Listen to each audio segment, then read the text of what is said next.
Welcome to Bobby Owsinski's Inner Circle. I'm Bobby Owsinski, and this is a show all about music, music production, and the music business. My guest today is producer, composer, and educator David Campos. First of all, SoundCloud is really piling up the losses. Now, everybody loves SoundCloud, who wants to post their audio tracks very much like YouTube, but only for audio, and that's what it's been great for. DJs and indie artists, that's a wonderful place to put your tracks and then have people stream them. Now, you could either do it privately, which many artists do, or you can make it public. The only problem is, how do you make money from that? And that's the problem that SoundCloud has been running into, and they've been piling up losses. We've just seen that last year they got about $100 million worth of losses. The good thing is they turned around and got about $170 million in investment, but they still wound up cutting about 40% of the workforce. So what SoundCloud has been trying to do is mimic Spotify, and that means trying to get consumers interested.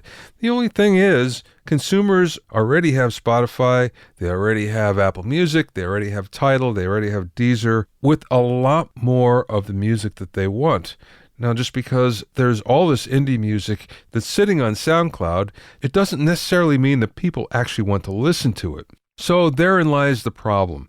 Many are predicting that SoundCloud is going to go away.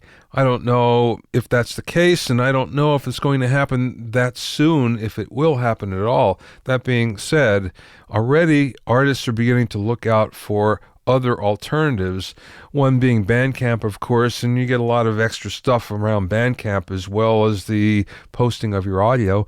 Mixcloud is another one. Mixcloud was originally for DJs and probably still is mostly a DJ platform. That being said, there's a lot of podcasts on there. I have my podcast on there, and there's a lot of indie artists of all sorts of genres that are putting their music up there. There's also 8-tracks, and of course, YouTube. You can always put your music up on YouTube with just one title screen, and you basically have the same thing as SoundCloud. So, if you're a SoundCloud user, you should just look around at the alternatives, because you never know when you're going to need them.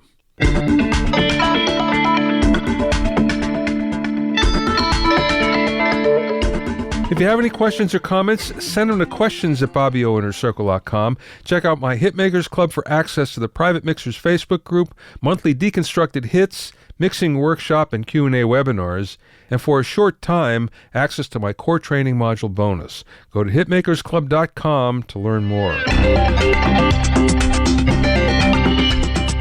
Now, surprisingly enough, artificial intelligence is seeping into songwriting. Yeah, there's a lot of companies that are sprouting up around this, and actually there's a lot of investment money coming into it. So much so that now we're starting to see Wall Street pick up their ears, as well as major labels, and as well as all of the distribution platforms. This isn't a new thing. David Bowie actually used artificial intelligence during the writing of his Berlin trilogy. That's the 3 albums that he wrote while he was in Berlin: Heroes, Low, and Lodger. David at the time used something called a verbicizer. And what happened there is he would input 25 sentences, and the verbicizer would jumble them up to come up with some brand new sentences, and Bowie actually used that. So you can see that this goes back a while, and it's also something that could be useful too. Today we have the Sony Computer Science Lab, we have the Spotify Creator Research Lab, we have Google Magenta and the Google Perform RN platform, we have independent companies like Splice and Amadeus Code and Amper and Popgun and Second Brain. There's all these companies that are dedicated to artificial intelligence in music, to machine learning in music. And some of it's coming out pretty good, actually. There's some on Spotify, there's some just about everywhere, and it's not half bad. So, is this going to change the music business? I don't know. Is it for the better? Don't know either, but I'll tell you what, being a musician, I'm fairly suspicious of it. Then again, if it's good enough for David Bowie, it's good enough maybe for me to check out as well. My guest this week is producer and composer David Campos, who was one of my first guests when I first started this podcast 4 years ago. He was originally on episode number 6. David has produced gold and platinum albums, has won a Clio Award for one of his jingles, and composed music for MTV, SABC, and many, many more. His jingle clients have included Coca-Cola, Hyundai, Krups, McDonald's, Toyota, FIFA World Cup Soccer, and many others. He's also the creator of AdvancedMusicProduction.com, one of the biggest online music production education platforms on the internet today. In the following interview, we talked about how the jingle business has changed over the last 4 years and the differences in musicians, engineers, and producers around the world, so you won't want to miss this. We spoke via Skype from a studio outside of Johannesburg, South Africa. Tell me about the process of jingle writing, the way it is today. Has it changed at all from when we last talked about this, and this was maybe 4 years ago? I think that jingle writing, like all forms of music production, is a constantly evolving thing. Technology has really changed the way that people engage and interact. And by nature, that has changed the way that business is done when it comes to jingle writing. So that being said, is the process different? Your approach different? Well, I think in the early days, before the digital revolution, there was a high barrier to entry, to produce music. So the days of multi-track and massive consoles, you needed millions of dollars to even get in the game. And there were very few jingle writers. So there were a handful of guys in each city that would produce jingles. So what happened was, with the advent of computers and then digital audio workstations, it got cheaper and cheaper. And with that, more and more guys started coming in. And what I'm seeing now is competition has, I wouldn't say killed the industry, but it's made it a lot less lucrative and exclusive than it used to be.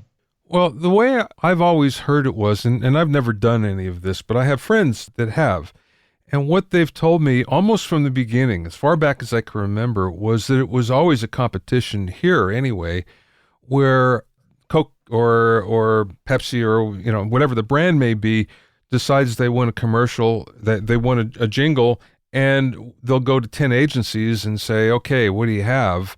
So then the composers will write something on spec, so to speak, and see if they win. That's right. And we used to call that a pitch. So what often would happen is you get multiple kinds of pitches.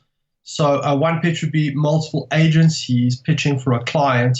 That could be Coca-Cola or something like that. Sometimes what would happen is you'd have multiple production houses pitching for a job with one agency. Or you could get another situation where you get multiple composers pitching for a job to a production house or to an agency. So there's multiple kinds of scenarios that you can. And yes, it's always been competitive. Yes, you are right. But I think it's got to the point now where, 20, 30 years ago, you had to have a recording studio. You wouldn't be taken seriously or be able to produce a decent product without it. So these days, there's a lot of bedroom producers, guys literally in their bedrooms or in their lounges or whatever, and they're competing with the multi-million-dollar studios. And to be honest, I was one of those guys. I was a little bit ahead of the curve. So I was producing music completely on computers when other guys were still on, on analog.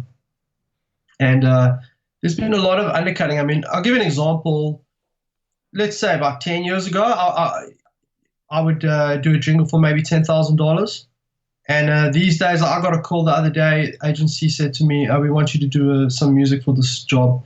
And they said the budget is $3,000. And I was like, $3,000, I don't know. And then she said, oh yes, and you're up against 5 other guys. And I was like, forget about it. I'm not interested. So, the hunger, it's supply demand. I think it's just too much supply of musicians. And then the other factor is licensing and library music has just gone crazy on the internet. There's so many options now. You can get subscription services. There's buyouts. There's composers that have their songs available that you can buy them anytime you like. So a lot of agencies are and I think the same's happened with video. These days, digital, HD, 4K, whatever, you can do it so cheap.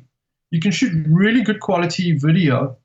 So, in the old days when we were shooting on, I think it was 35mm film, and we had multi-track, analog studios, you can imagine the budgets were millions, and So everything was relative. So if let's say a high-end advertisement costs, let's say it costs like $1 million, then you could get away with a music budget of, $50,000. You could fund, if you could get an orchestra, maybe get some. You could even go up to $100,000. Even some guys even gone higher than that. So, but these days, the video is getting shot for like $20,000. So the music's going to be $2,000-$3,000. So yeah, it's more competitive, and the quality. It's so easy to make great music these days. It's also difficult to stand out from the crowd. In the old days, you really had to know what you were doing to make great music, and I think it's changed a lot. It really has changed a lot. Yeah, but that being said, there's still an element of expertise that goes into this. And the thing about it is it's multiple disciplines, because once upon a time you were working with the team. So you had an engineer and you had a mixer. You had a group of people that were experts in what they did, so that you had a collectively really great product. And now if you're a lone wolf, you have to be really good at all those things in order to compete. It's hard to be good at everything. That's right. And that's exactly what I went through. For me, I always saw it as a budget thing. Like if I could record the voiceover and mix it myself and keep that extra, money, then I would do that. So that's what made me learn to do all those things. But you're right, that is kind of becoming the norm now. And it was normal in the olden days to just send the music to another facility where they'd record the voice, and they would be sent to another facility where they'd do the final mix. And that is changing now. Well, even the final mix is being done by video editors sometimes. Yeah, on Final Cut Pro. Yeah. Yes. Which is bad because they're the least qualified for it. Although I must say that what I found is really good video editors are usually musicians. They understand how to cut to the beat, and they understand rhythm better. I've had the same experience. In fact, I've had editors explaining to me about tempo in editing. So I didn't even realize that was a thing. But you're totally right about that. Yeah. You deal with musicians from all over the world. Do you see a trend, and especially a trend in different parts of the world? Do you see something happening in one part of the world, or an interest that's bubbling under in one part of the world that isn't in another part? In what sense? Well, let's just talk about genres of music for a second, because I know that one of the things that as a jingle composer, you have to deal with multiple genres. That's right. So that being said, is that more difficult for musicians in certain parts of the world? Well, one thing I've noticed, I found that being a jingle writer really made me a good producer, because you quickly realize that all styles of music really share the same universal basic fundamentals, and you start to notice, I heard rugged dancehall track. I'm producing a rugged dancehall track one day, and the next day they passed me this Portuguese folk song, and I've noticed they got the same beat, exact same beat. Only difference, the one's played on a live drum kit, the other one's programmed on a drum machine. And you start to pick up these patterns. You start to notice that, and I've noticed that when I also speak to other jingle writers, we have this kind of connection. We understand that so if I hear Bhangra from India, or if I hear, house music from Europe or whatever, there's kind of these underlying universal principles. And I think if you look at music in a general universal kind of way, there's no curveballs. Like for me, I wouldn't be scared of any style of music, but I worked in jingles for 20 years. So for me, I often had a scenario where I'd be given this piece of music, like now, let's say at 3 o'clock in the afternoon, and then I had to have a piece of music by 9 o'clock the next morning. And there's no, if you don't deliver, that's it. You're finished. You'll lose a ton of work. But I think that limitation is actually a good one. There's no second thought to it. It's whatever the initial inspiration is that you have to follow. I had a guy on a podcast maybe about a month ago, Clarence J. He also was a composer, but he made some headroads into American television. So he moved here to California, and he started a service that was basically music for hire. And for whatever it was, $3,000-$4,000, they would do a song and a video, and they would turn out one a day, both the video and the song, completely finished. And these guys were good. And what ended up happening was they got one of the biggest viral hits ever. It was a song called Friday that was huge here for half a second, but it was the fastest song on YouTube to hit 100 million. So this is going back 5 or 6 years. But the fact of the matter is, they had to write and produce and complete a song a day and a video. Look, Dan, that's normal. I mean, I can tell you my experience at my biggest year. I think I produced 300 jingles and about 50 album tracks in one calendar year. That's almost a complete song a day. And the jingles are even harder than the album tracks because, like, if you're doing hip-hop, let's say I'm going to do 12 hip-hop tracks. It's like once you get a sense of what the style is and what the genre is, like all the tracks are going to be between like 90 and 95 BPM. They're all going to have samples. They're all going to have strong bass drums. It's like you get your head in there and you just get cracking. Now the jingles, it's like you never know what the hell you're going to be working on the next day. Like I'm trying to find someone who can play didgeridoo. Then I'm trying to find someone who can play like, bluegrass. It's like, and try and find someone who can play bluegrass in South Africa can be a challenge, by the way. Yeah. So those are the type of challenges we had, but it makes you really, really good. And I found that the guys just get stuck in. I've got no concept of writer's block. I can tell you now, I'll write a piece of music in 30 minutes, no problem. Any style of music, because when you train yourself to think in just like steps, what is the drum beat? What are the sounds we're using? What is the bass pattern going to be? What sound is it going to be? And you just keep moving forward, and there's no time to feel emotions and inspiration. It's a business. Okay, so when you get a lead on a jingle pitch, is there a temp track, or they say we want something like this? They usually call it a brief. Yeah, 99% of the time there's a brief, which is a guide track, and the guide track usually we call it demo-itis. So demo-itis is when the client becomes like attached to a track. So often what happens is, and often the music is like the last thing they think of. So they'll like edit, they'll go and shoot a video, they'll edit it, and they'll spend weeks and months on this thing. And they got used to some, expensive, number one hit of the radio. And now suddenly they realize they can't use that piece of music. So they come to a guy like me and say, quick, we need something that sounds like this. Creating sound alikes is actually a huge part of jingle writing. It's not a small part, it's a massive part, because I think what it is they're really looking for is emotion. They find the right song that matches the product, the brand, the visuals, and they want something that sounds like and gives you the same feeling. And that in itself is a skill as well. Yeah, sound alikes it's a huge part of writing jingles, and it's something that I found myself. Oh yeah, we were talking about guide tracks. Yeah. Yes. So yes. And when I was new in the business, sometimes I wouldn't get a guide track. They'd say something like, we want something that's chilled out and relaxed. And the guy in his head, maybe he's from the 60s, he's thinking of like Led Zeppelin, Stairway to Heaven.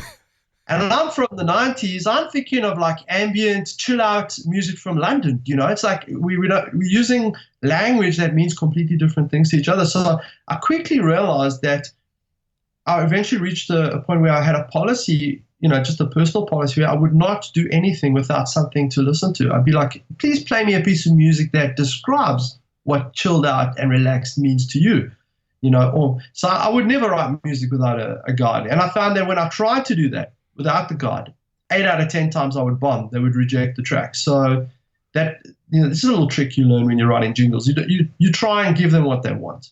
It's interesting what you say, though, about sound-alikes.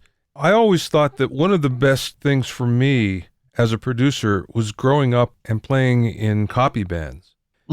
Because you have to analyze what's going on. And I was always the guy that would figure out the arrangements as well for everybody in the band. You play this, you play that. And so it gives you a really good basis of how records are made. Yeah. Now, it's one thing to copy them and play it on stage where there's a lot of looseness involved. But when you have to copy them and then re-record them, that's even better, because then you're getting into the nitty-gritty of what they sound like in the studio and what the effects are and how everything is placed and how it all works together. As you say, it makes you a better producer doing that. Also, what you'll notice is how subtle things can make such huge differences. So, for example, like let's say you're trying to copy a song and you can't seem to find the right snare drum.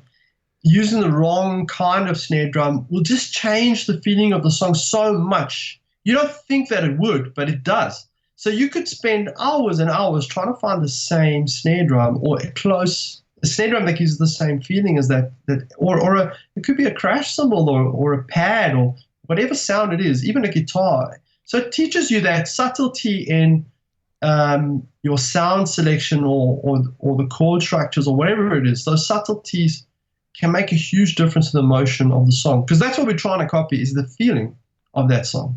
So it's not good if it sort of sounds the same. It has to really get the exact feeling. Yeah. I can remember recording a few jingles in my early days, but this was back in the days of strict union schedules. And the first hour, the musicians came in and they had the music, they read it down. Usually in 20 minutes, they were done. Yeah. And then the second hour was all the vocalists. That took a little longer, but the third hour was for mixing. So it was really strict. And it was really fun because it was completely under the gun, because there was only so much time. So there's lots of pressure to get it right. So if something wasn't working, you had to forget about it and find a workaround without anybody knowing or even thinking about it. Yeah. I'm sure things are still like that in certain places, but it's probably not the same anymore because, again, these are high budget because you're bringing union guys in, and this was in New York, so it was a little different. Look, I think also you got to realize that there's so many levels of advertising and jingle writing. Because, for example, you can get like a small town that has a local radio station, and they need jingles for the local hardware store. So, there's a market for those like little jingles, and the budgets are going to be like $500 or something. And in that scenario, I'm sure it's a lot more laid back. You probably find I was never really in that level. I was more in the high end. But you'll find that you just give them a nice little happy song about the hardware store, and boom, everyone's happy. Bob's your uncle, and you get $500. So that's a totally different environment. Say if you compose in the next McDonald's track or something like that. And I've had some of those. I've seen some of those Mickey Mouse type jingles, and versus the really high end ones. So there's a lot of dynamics in the different levels that changes the way the flow of writing music like runs.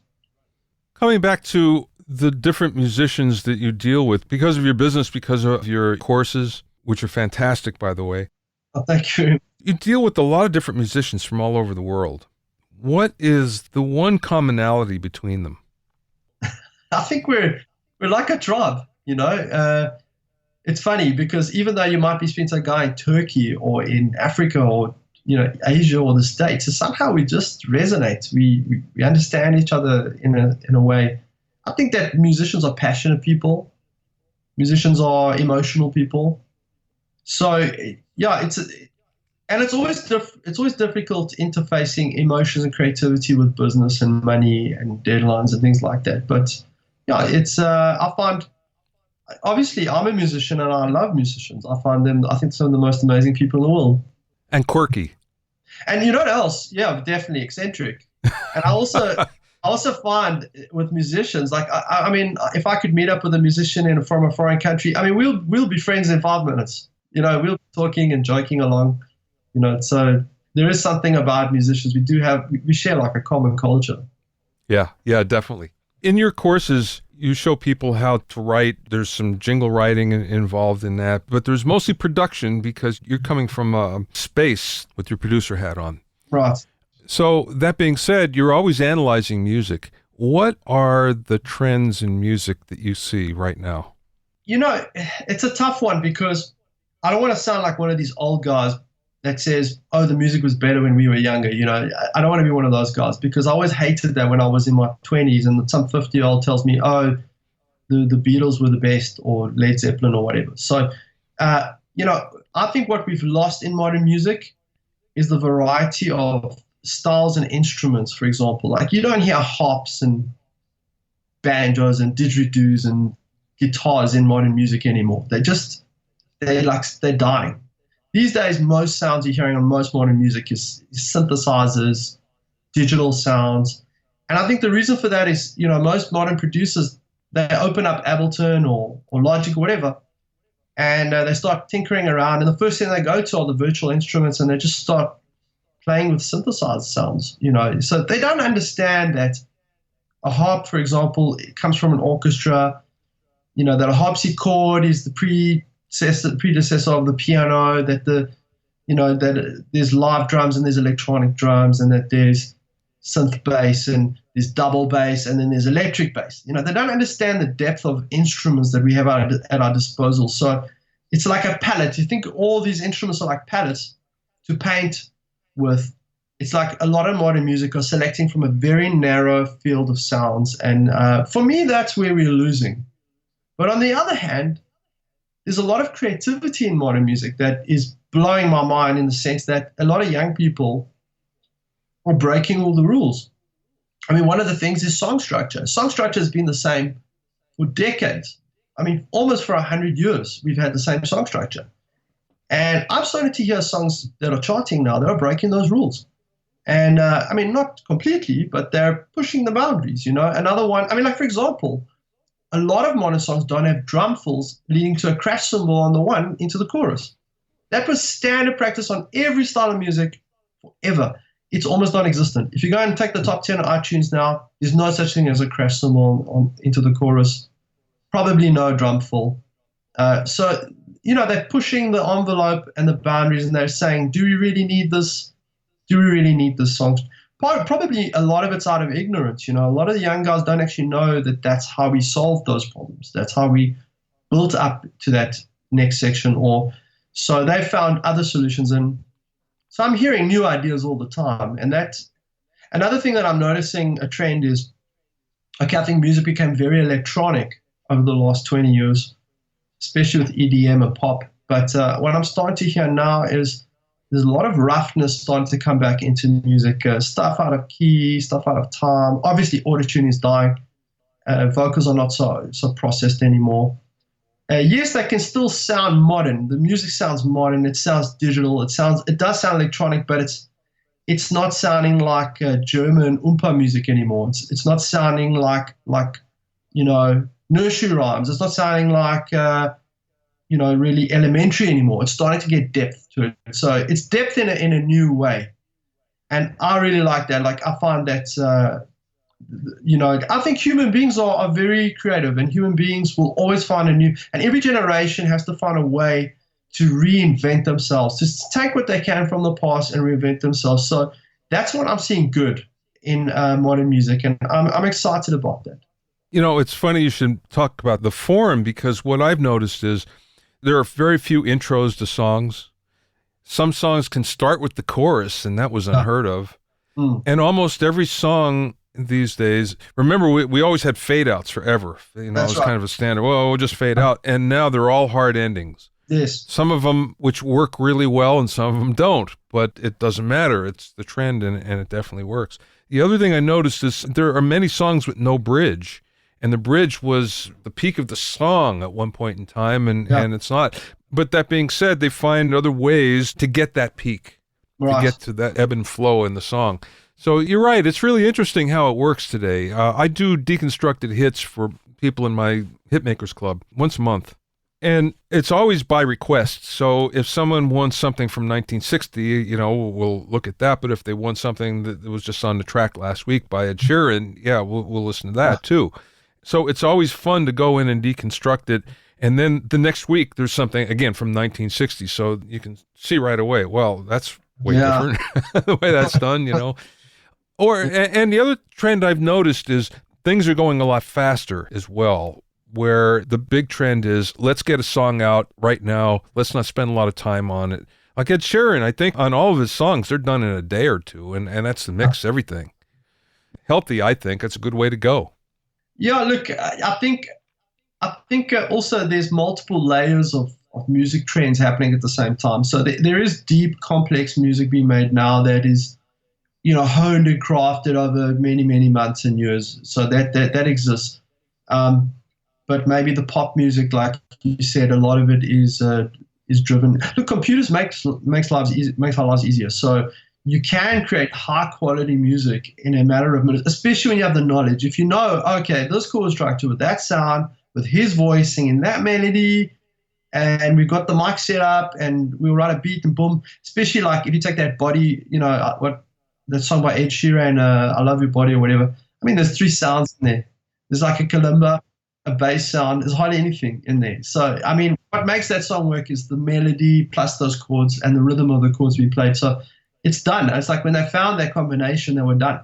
Yeah. But I think there's multiple levels of directions that's happening in the world at the moment. There is some really deep music. I mean, another one is like there was a time that I thought that sort of emotional kind of R&B was dying. They were calling music R&B, but I was listening to it and going like, where's the chords and the melodies? And it sounds like hip hop with like vocals on top. And now I'm hearing guys like Daniel Caesar and who's this guy, Ken Moss or whatever. And I'm like, wow, this is R&B, but 2018. It's got digital, electronic, modern sound, but there's melody, there's chord structures, there's emotion, there's crying, there's celebration. That was missing from, say, R&B, say, 10 years ago. So it's like sometimes I also think that there's a pendulum effect. It's kind of like the American presidents, It's like you have a clown like Bush, and then you get an amazing statesman like Obama, and you go right back to another clown like, Donald Trump. And I love all of those guys, by the way, and I'm not American, so I have no opinion. But I think the same thing happens with music, It's like music gets very cheesy, then it kind of gets very serious, then it gets very complicated, then it gets very simple, then it gets very melodic, then it gets very rhythmic. So it's like I think that's kind of the beauty. I think people get bored of the same thing all the time. So we got to, as producers, always be looking at what's going on and saying, hold on, is this like I could feel it 3-4 years ago, the David Guetta EDM sound was starting to really drive me mad. I was going like, sure, but if I hear another one of these like nursery rhyme EDM type songs, I'm going with the riser going into the chorus. I can't take it. It's like, it was brilliant the first time I heard it. After 5 years, I had enough. And that means everybody feels that way. So I think that's the beauty. Speaking about as a producer, like I love that, analyzing what's going on with music in the charts and the trends. And where I see the future going, which is a whole other subject, is internet-based independent artists are starting to take over. And I don't know if you know like an artist called Chance the Rapper. So Chance the Rapper is probably the biggest independent internet artist, totally unsigned. He's a multi-millionaire, hugely successful. He's getting streamed to death. And he refuses to sign to a record label. And if you listen to his music, when I listened to his music, I was absolutely gobsmacked because he's like a religious born-again Christian. At the same time, he speaks about taking drugs. He's got like Kirk Franklin-style gospel influences, but then he's got deep street hip-hop in there. It's like this combination of like the weirdest combination of music you ever heard in your life. Now, if a record company A&R guy heard this demo, he would have never signed him. He would have said, you can't swear in gospel music, for example. But that's what Chance the Rapper has done. He literally swears in his gospel songs. And what's starting to happen, I think, is with the internet and the internet becoming the real driving force of music is, I think there's space for so many styles of music now and so many new interpretations of what music should sound like. And I think Chance the Rapper is giving us just a glimpse of where we're going to be in 5 or 10 years, where there's going to be such huge diversity. I think what pop has done and the charts and radio in the past is it's narrowed styles down to just 5 or 10 artists or 3 or 4 styles.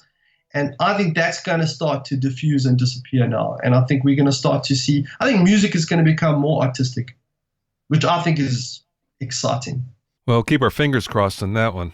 Do you see any trends in gear? We've gone from analog multi-track outboard gear to everything in the box, digital. And then there was another trend to, creating virtual plugins of like SSLs and Abby's like reverb of their booths and tape simulations and things like that. So that was quite big the last 10 years. And I think there's just this, almost like this chaos right now. It's like there's so many schools of thought at the moment. Like some guys are just using out-of-the-box sounds. Other guys are insisting on tons of third-party plugins. Some guys are still fighting with outboard gear, buying Nord synths and plugging them into their, plugging them. Then there's outboard, there's summing, audio summing. There's like a whole bunch of guys that are insisting that you have to sum. So it just seems to me, I don't know, it seems to me like when I look at the trend right now, it just seems like there's multiple schools of thought at the same time. And, my view is it doesn't matter what you do. What matters is how does it sound at the end of the day. I think it's like art. If a sculptor wants to get a Coke can and sculpt with a Coke can and it looks great, then fine. If another guy wants to get a hammer and a chisel and he wants to use it, that's fine. What matters is the art. Does it work? Does it make you feel something? If the answer is yes, great. I mean, the loudness war is starting to become less of an issue now. So that's opened up also more doors because artists can just create great music and not worry too much about is it loud enough? Is it bright enough? Well, let me ask you a question. So you just built a new house and you put a new studio into it. Yeah. Did the studio change from your old one? Did you put different gear in? Was there a different thought about how you'd put it together? Or was it basically the same thing? For a start, every studio I build is a little bit smaller than the one before. So that's the first thing.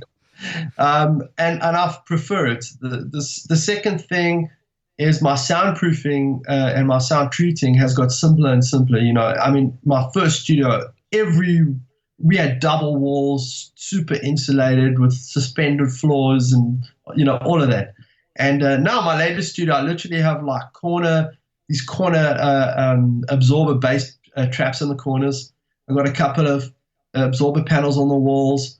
And I really got it down to the bare minimum. And also the decorating, like my studio, you can see the couch behind me. It's comfortable. It feels more like a lounge or a room than it does like a studio. And I think most music is made in bedrooms and lounges these days. I'm shocked to see like great artists, great producers now. And they, you see them on YouTube making a track and you expect to see them in some Hollywood studio. And no, they're in their lounge and they're in the corner and they got total wrong soundproofing. Wrong. You can see that everything's not right. And but the music coming out is amazing. They're probably sending it off to be mixed somewhere else anyway, so that's fine. It'll all get fixed there. So they're just worried. I think the artists are being more creative and not worrying too much about the gear and the soundproofing and the studio. So yeah, with me, my studio has never been similar than it is today. I have an audio interface, pair of speakers, computer. I've got a MIDI keyboard, and I've got a condenser microphone, and that's it. I've got a ton of software, and software, when I say software, mostly sounds. As a producer, that's what I love. I love libraries and sounds. So that's what inspires me. So that's it. No outboard gear, nothing. I don't even have a separate mic. I use the mic preamp in my audio interface. So to me, it sounds fine. I always thought that there was a fallacy about having a great studio or needing a great studio, needing great acoustics. And of course, it's really nice when you have it. There's no question that it certainly helps. But it all comes down to what you can get used to. Because if you know what something sounds like, if you know what the deficiencies are, then after a while, your ear automatically accommodates for that. So it works out anyway. But you have to be smart enough to understand there are problems and know how to work around them. But you're only talking about mixing and mastering now. Because if you think about it, music creation, that's just the last 10% or 20%. 80% of it is just having fun, creating nice combinations of sounds and melodies and chord structures. So to me, you can outsource that. That's an option. Or you can figure out how to get a good mix in your room. Like you said, you get used to your room. Me personally, I would say, yes, my room is not as great as, say, my very first studio that I spent a ton of money building, but I do know where the problems are. I know there's an area in the bass area that I need to watch out for. But also I use a spectrum analyzer. I've got like methods for side chaining and, controlling the bass and the frequencies and all that stuff. So like I've created a system that works for me, and I'm sure a lot of guys are the same way. You find a way to get a good mix. somehow with the gear you got, and it's fine. Yeah. At the end of the day, it comes down to the song. Let's talk about your courses before I let you go here. Advanced music production is a wonderful, I can't call it course because it's a number of courses all put together. What's the latest one that you have now? We almost finished music business at the moment. And we started right at the beginning in 1900. In fact, we started with the Greeks, actually, the Greek Empire. But anyway, we went right to the first record contract in the 1910s, the early record companies, right to the fall of the record companies in the 2000s and the rise of digital music. And now we're looking into the future, the internet being our market for music. And I've never been more excited. And something that what I found about teaching that's kind of helped me a lot, it's helped me as a producer. Doing these courses made me a better producer because what it's done is it's forced me to evaluate what I know. Because when you're working all the time, you kind of subconsciously build up these rules in your head and these systems and ways of solving problems, but you don't actually know what they are. You couldn't write them down on a piece of paper.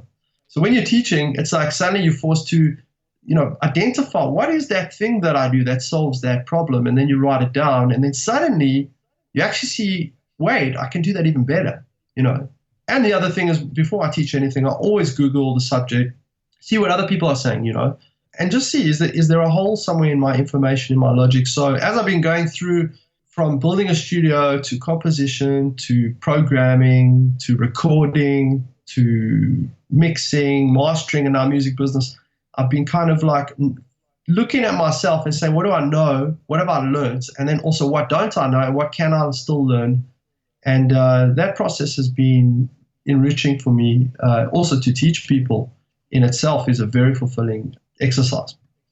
Well, you got a lot of students, again, all over the world that really look up to you for what you've been doing. And your courses are great, I have to say. That there's a lot of thought behind them, and there's a lot of information, huge amount of information.